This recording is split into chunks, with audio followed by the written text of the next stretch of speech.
Mwaramutse bene data, umwami Imana Kristo Yesu, Imana Mwuka Wera nashimwe kubera ko aduhaye igitondo cy'umugisha, aho dutangiye icyumweru cy'umutsima wa buri munsi. Iki cyumweru kikaba gifite umwihariko witwa guhekwa n'Imana. Ese koko Imana igira umugongo? Ese koko Imana iraheka? Tugiye kuzaganira kuri insanganyamatsiko yo guhekwa n'Imana. Nguhaye karibu aho tuzaganira ku nsanganyamatsiko ivuga ngo ab'Imana ihetse barinda basaza bakagira imvi Imana ikibahetse. Ntabwo Imana ijya ijugunya abifite ku mugongo wayo. Se ni bantu ki Imana iheka? Ese iyo ibahetse ni iki ibakorera? Nguhaye karibu aho tugiye kuganira ku ijambo rimeze gutyo. Nkunda ijambo ry'Imana aho Imana ivuga ngo mbese nazatuma batwita nkanga gutuma babyara. Iki nacyo tuzakiganiraho, tuganire kuvuka, gutwitwa ni iki imbere y'Imana, Imana ibishaka kuvuga iki. Ariko muri iki cyumweru Imana iduhaye insanganyamatsiko yo kuvuga ngo umugongo w'Imana ni mugari, kandi umuntu ihetse ntabwo ajya ahubuka ngo akoraga isida yo kugwa, ahubwo kuva bagutwite Imana iraguheka. Wavuka utaramenya ubwenge, utaramenya kwiyambika, ikaguheka. Imana ishimwe. Imana ijya idukuza ukaba umugabo ikaguheka ntikureke, ukanabyara ugashaka umugore ikiguhetse, ugashaka umugabo ikiguhetse. Imana ijya iduheka, imfubyi iraziheka. Imana ishimwe.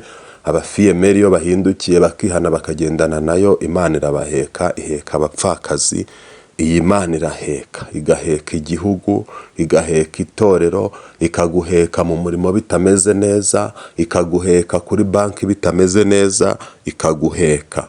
Imana ijya imenya ibyo turya, shimira Imana. Imenya ibyo tunywa, shimira Imana. Imenya ibyo twambara, shimira Imana. Imana imenya abavugabutumwa, ikamenya abumva ubutumwa. Imana ijya idushyigikira, ikaduheka. Nguhaye karibu mu nsanganyamatsiko y'iki cyumweru yitwa guhekwa n'Imana. Kuri uyu munsi wa mbere tugiye kuganira ku ijambo rivuga ngo iyo Imana iguhetse Satani akakurwanya ire mu bundi buryo. Ndabisubiramo, iyo Imana iguhetse Satani akakurwanya ire mu bundi buryo. Hari abantu tujya tuganira, umuntu akambwira ati ndashonje, ndarwaye, meze nabi. Wirebera Imana ahantu hamwe kubera ko Imana ifite inzugi nyinshi, ifite amadirishya menshi, ifite imiryango myinshi ikingura. Iyo kamwe gafunzwe ikingura kandi. Tugiye kubiganiraho muri Yesaya ibice 46 ku murongo wa 4. Yesaya ibice 46 ku murongo wa 4. Ushize narakuganirije mu biganiro byabanje, uzajya ubireba, nkubwira ko Yesaya ari umuhanuzi w'agakiza, umuhanuzi uhanura ibihumuriza isi n'amahanga yose. Ni umuhanuzi ureba kure, ni umuhanuzi w'agakiza, ni umuhanuzi wabonye ibya Yesu mu myaka 700 imbere y'uko aza. Abona iby'ubwoko bw'Imana buzajya mu bunyagi Babuloni, ariko abona ko buzataha kandi bukongera kugira ibihe bugashibuka. Ahanura amagambo aravuga ngo byukura bagirane kuko umucyo wawe uje. Imana ishimwe. Mu buhanuzi ijya idukomeza, mu ijambo ryayo ikatwubaka.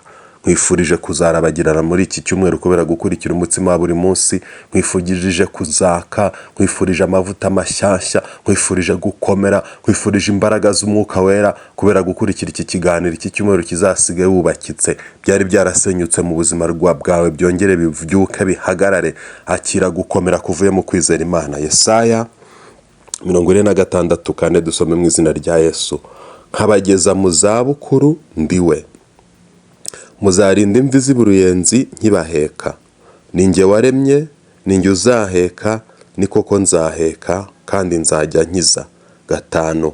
Mwampanya nande twahwana kandi mwashushanya nande twasa? Akira ijambo ry'Imana.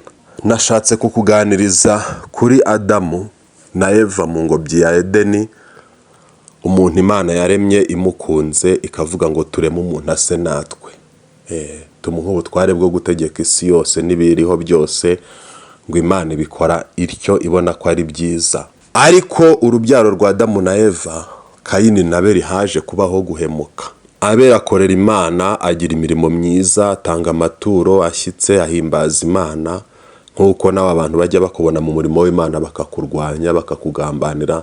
Kayini ngo agira ishyari. Bibiliya itubwira ko Abeli yari afite kwizera gukomeye kwatumaga atanga ituro rirusha irya Kayini ubwiza ngo Imana ikarishima. Umwuka w'ishyari wa Satani azira muri Kayini, Kayini yica Abeli. Ndagira ngo nkubwire ko Imana yari yatanze umugisha kuri Adamu na Eva, ariko Satani aza kwica ako karyango kavutse mu rubyaro. Nakubwiye ngo Uwiteka Imana afite amadirishya menshi y'imigisha acishamo.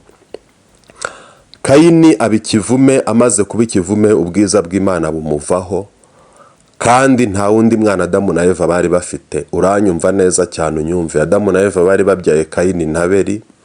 Kayini yica Abeli, Abeli ntahari ngo abyare abandi bana habeho kororoka, kandi Kayini nawe yisha Abeli asohowe mu bwiza bwa Edeni ajyanywe iburasirazuba inoti. Amaze kujyanwayo abyaye abana, urubyaro rw'ibivume, aribo Bibiliya yita abantu.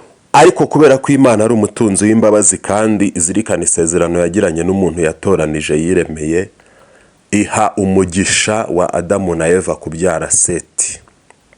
Seti amaze kuvuka aba umugisha w'uru rugo. Amaze kuba umugisha w'uru rugo avukwaho n'abandi bana Bibiliya yita abana b'Imana. Ndagira ngo kuri uyu munsi tugarukire hano, ubutaha nzagusobanurira ibindi byakurikiyeho nitwiga kuri topic yo gukiranuka no kunezeza Imana. Nkubwira ukuntu abana b'Imana bararikiye abana b'abantu. Abana b'Imana ni aba bavutse kuri Seti, ku rubyaro rwa Adamu na Eva, naho abana b'abantu nabakuweho umugisha bagiyeho umuvumo ku rubyaro rwa Kayini.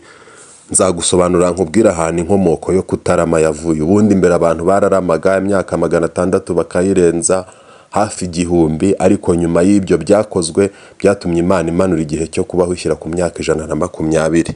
Bizaza in our next topics, ariko muri iki cyumweru turi kuganira ku mugisha Imana itanga, uburyo Imana igirema kandi kadirishya. Satani yarazi ko arangije umugambi w'Imana wo kurema umuntu, ku muntu hakazavaho ubwoko burama, natwe tukaba turiho dushibuka aho ngaho. Ariko Uwiteka atanga andi mahirwe. Seti aravuka, Seti azana amahoro mu muryango, urubyaro rw'abana b'Imana rurongera rubaho rurakomeza. Nagusobanuye uburyo byageze ku gisekuruza cya Nowa. Nowa akabyara Shemu, Shemu akabyara Batera, Batera bagakomokwaho na Aburahamu. Aburahamu akumvira Imana, Imana ikamuhindurira izina ikamukura kuri Aburahamu ikamugira Aburahamu, agakomokwaho n'amahanga, akaba sekuruza w'amahanga y'abizera. Natwe tukaza kugirirwa ubuntu kubwa Yesu Kristo, natwe tukaba ubwoko, tugahinduka ubwoko.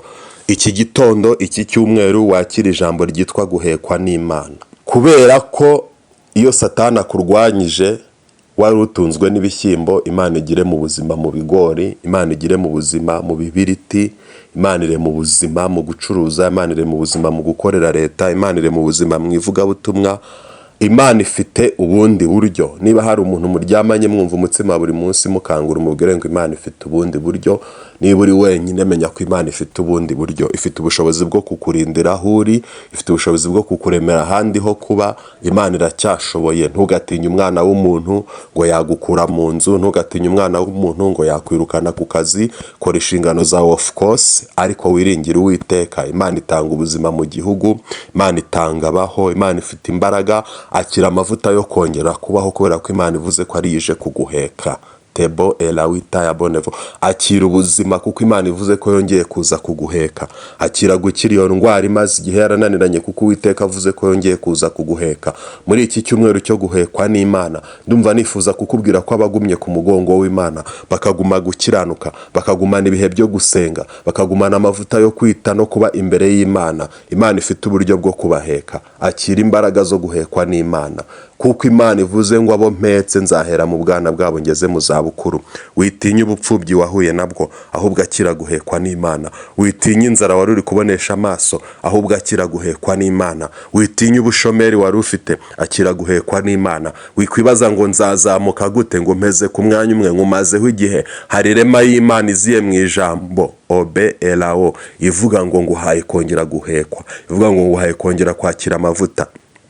uyu mutsima wa buri munsi nukugereho, hagurukana kwizera dusenge, hagurukana imbaraga dusenge. Kora urutonde rw'ibyo wifuza ko Imana ihindura, kora urutonde rw'ibyo wifuza ko Imana igukoreraho rema. Muri iki gitondo Imana irashaka kuguheka, muri iki gitondo Imana irashaka kukuremera amasaziro. Akira ijambo ry'Imana, reka dusenge. Uwiteka Mana Nyiringabo, uri Imana ikiranuka kandi uri Imana ifite imbaraga, uri Imana ivuga bikaba. Uyu muntu yumvishe ijambo ryawe, yizeye ko urema, yumvise ijambo ryawe, yizeye ko uheka, yizeye ko umuheka ku mugongo wawe ukamugeza mu zabukuru ukimuhetse. Turamusengeye ngo yakire rema y'Imana. Muri iki cyumweru azabone gutungurana, muri iki cyumweru azabone gukira uburwayi, muri iki cyumweru azabone guhindurirwa amateka. Mukomereza amaboko, uzamuhe kubamwe ibi biganiro kugeza birangiye muri iki cyumweru. Ndagushimiye kuri kumwe natwe, ndagushimiye kuremye ibintu bishyashya, ndagushimiye kuko ukoze imirimo mishyashya. Icyubahiro n'ikibi cyawe none n'iteka ryose. Amena. Imana ibaha umugisha.